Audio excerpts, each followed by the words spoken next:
let's talk about where we have come from and where we are going. That journey has been a lot of fun.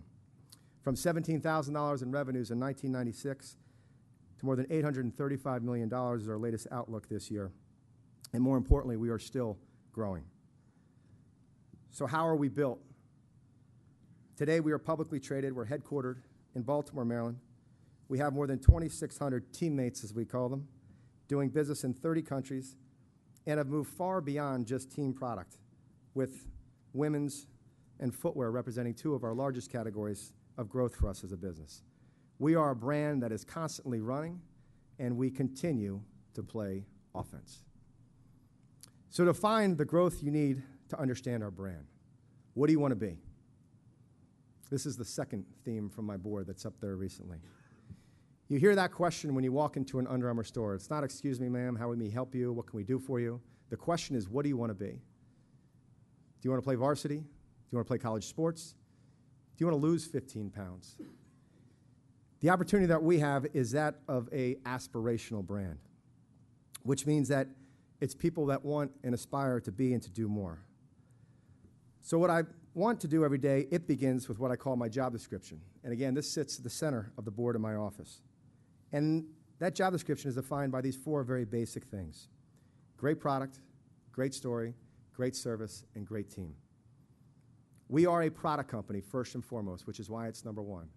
But probably one of the best products that we build and we manufacture as a company is our ability to tell and convey great, great stories. You see, brands are stories. And like every great story, it has a beginning, a middle, and an end. And every product that we build, every commercial that we run, every interaction we have with the consumer is like a chapter in the book of our story. And our job is to help manage the cadence and the tempo of those stories, making sure that chapter 1 makes sense to chapter 2 to chapter 3. And you have to be careful, you have to be patient and prudent and selective about the categories that you enter and the timing at which you enter them. But that story, the biggest story for us, is about growth. We have 5 categories that we call growth. And they're the same 5 categories we've had since being a public company, coming up on our 4th year anniversary this month. Men's apparel, women's apparel, footwear, international, and our direct-to-consumer business. Our growth strategy, it's quite simple to say. It's as easy as saying we expect our women's apparel to be larger than our men's apparel. Women's today is only about 24% of our total business. We expect them to take our men's apparel, women's apparel, and youth apparel businesses and have footwear exceed the size of them. Then we expect to take those 4 product categories and tell those product stories country by country around the globe and supplement any of that distribution with our own direct-to-consumer channel where we can. Again, it sounds easy enough, but as you know, we're heading into the kind of water that gets tricky, or at least has proven tricky for other brands before us. That's why we call this next chart the Bermuda Triangle for brands.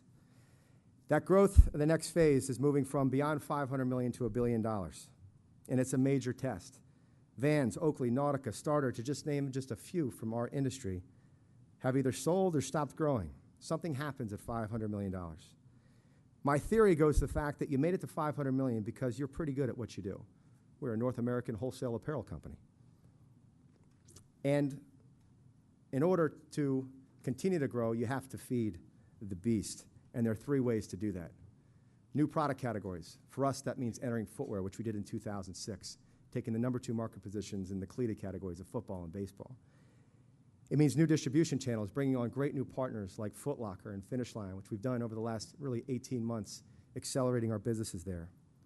And thirdly, it means new geographies, where we opened up an office in Amsterdam back in 2005 and continue to push on spreading our message globally.